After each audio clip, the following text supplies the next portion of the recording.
आतंक पर यूएनएससी की कमेटी में पाकिस्तान, संयुक्त राष्ट्र की मजाक बनती छवि पर भारत की चुप्पी क्यों? नमस्कार, आप देख रहे हैं न्यूज वन नॉर्थ ईस्ट और मैं हूं रेचल सिन्हा।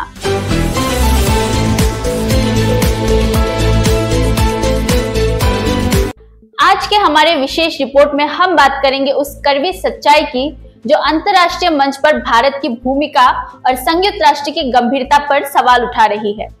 जी हाँ, वही पाकिस्तान जिस पर भारत ने अभी हाल ही में पहलगाम आतंकी हमले में संलिप्त होने का आरोप लगाया था, अब उसे ही संयुक्त राष्ट्र सुरक्षा परिषद की तालिबान प्रतिबंध समिति यानी यूएनएससी 1988 सैंक्शंस कमेटी का उपाध्यक्ष बना दिया गया है। क्या ये आतंक पर वैश्विक लड़ाई का मजाक नहीं?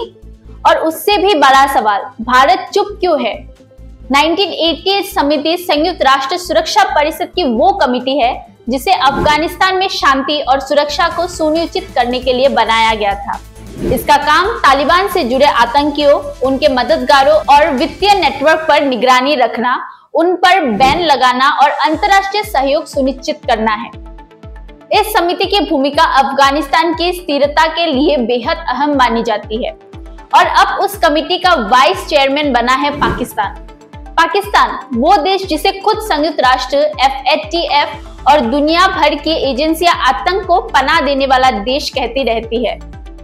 हाफिज सदई, मसूद अजहर, दाऊद इब्राहिम, ये सब UN द्वारा घोषित आतंकवादी है और इन सबको पाकिस्तान में खुली छूट मिली हुई है।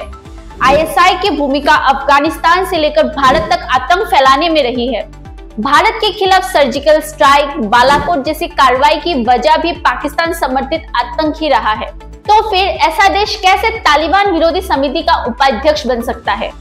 पाकिस्तान को संयुक्त राष्ट्र की आतंक विरोधी कमेटी में उपाध्यक्ष बनाना सिर्फ एक मजाक नहीं है, यह भारत की विदेशी नीति की असफलता का सीधा प्रमाण है। जिस पाकिस्तान को प्रधानमंत्री नरेंद्र मोदी ने लाल किले से लेकर विदेश दौरों तक आतंक की जननी बताया, आज वही पाकिस्तान आतंक पर निगरानी रखने वाली कमेटी का वाइस चेयरमैन बन बैठा है। लेकिन अब जब जवाब देने की बारी आई तो मोदी सरकार की जुबान सिल क्यों गई? क्या दुनिया के सबसे बड़े लोकतंत्र की सरकार सिर्फ चुनावी रैलियों और पाकिस्तान पर गरजने के लिए बनी है? लेकिन पाकिस्तान जैसा देश भी है जो टेररिज्म को ही टूरिज्म मानता है और ये दुनिया के लिए बहुत बड़ा खतरा है। जब पाकिस्तान को वैश्विक मंचों पर बेनकाब करना था, तब मोदी सरकार की रणनीतिक चुप्पी भारत को कमजोर दिखा रही है। क्या अब हमारी विदेशी नीति सिर्फ इवेंट मैनेजमेंट बनकर रह गई है?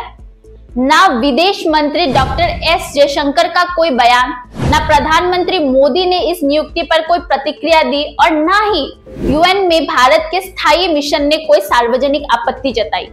क्या भारत अब कूटनीतिक रूप से मौन रहना पसंद कर रहा है? अमेरिका में राष्ट्रपति डोनाल्ड ट्रंप ने एक बार फिर अपनी कट्टरपंथी नीतियों की वापसी का संकेत दिया है। हार्वर्ड, MIT, स्टैनफोर्ड जैसे प्रतिष्ठित संस्थानों में पढ़ने वाले इंटरनेशनल छात्रों, विशेषकर भारतीय छात्रों को अब वीजा मिलने में पहले से भी कहीं ज्यादा मुश्किल होगी। नई नीति के तहत ट्रंप प्रशासन का दावा है कि वो अमेरिकी छात्रों की अधिकारों की रक्षा करना चाहता है, लेकिन सच्चाई ये है कि ये निर्णय सीधे तौर पर वैश्विक प्रतिभाओं को अमेरिका से दूर भगाने वाला कदम है। भारत के लिए इसका असर बेहद गहरा है क्योंकि हर साल करीब 2 लाख से ज्यादा भारतीय छात्र अमेरिका में उच्च शिक्षा के लिए जाते हैं। ये छात्र वहां पढ़ाई ही नहीं बल्कि टेक्नोलॉजी, इनोवेशन और स्टार्टअप इकोनॉमी में भी योगदान करते हैं। अमेरिका की आर्थिक प्रगति में भारतीय छात्रों और प्रोफेशनल्स की बड़ी भूमिका रही है। इसके बावजूद जब उन पर रोक लगाई जाती है तो सवाल उठता है कि क्या भारत और अमेरिका सचमुच रणनीतिक साझेदार है? और हैरानी की बात यह है कि इस नीतिगत आक्रमण के बावजूद भारत सरकार पूरी तरह चुप है। ना प्रधानमंत्री मोदी की ओर से कोई बयान है और ना विदेशी मंत्रालय की तरफ से कोई तीखी प्रतिक्रिया। क्या मित्रता अब सिर्फ कैमरे के सामने की मुस्कान बनकर रह गई है? पाकिस्तानी छात्रों पर ऐसा प्रतिबंध क्यों नहीं?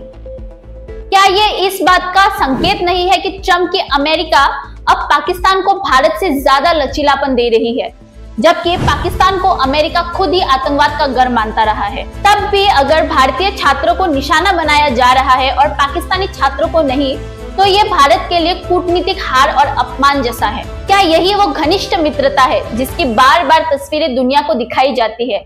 जब हाउडी मोदी और नमस्ते ट्रम्प जैसे इवेंट हुए तब तालियां खूब गूंजी, लेकिन अब जब भारतीय छात्रों के सपनों को कुचला जा रहा है तब सरकार की बोलती बंद क्यों है? क्या विदेशी नीति केवल चुनावी भाषणों का जरिया थी? क्या अब जब वास्तव में भारतीय हितों की रक्षा करनी है तब भारत सरकार चुप क्यों है? बीते वर्षों में भारत ने अंतर्राष्ट्रीय मंच पर अपनी आवाज को मजबूत किया, चाहे वो ब्रिक्स हो, एससीओ हो या G20। लेकिन अब संयुक्त राष्ट्र जैसी संस्था में जब पाकिस्तान को जिम्मेदारी मिल रही है और भारत चुप है तो ये चिंता बढ़ती है कि क्या भारत का प्रभाव कम हो रहा है। ये कोई साधारण बात नहीं है कि आतंक को पनाह देने वाला देश अब आतंक पर निगरानी रखने वाली संस्था का जिम्मेदार बना दिया गया है। भारत को अब साइलेंस की नीति से बाहर निकलकर अपना विरोध दर्ज करना होगा, तभी वैश्विक मंच पर भारत की बात सुनी जाएगी। आपकी क्या राय है? क्या भारत को खुलकर विरोध जताना चाहिए? कमेंट करिए और देखते रहिए न्यूज़ 1 नॉर्थ ईस्ट गुवाहाटी।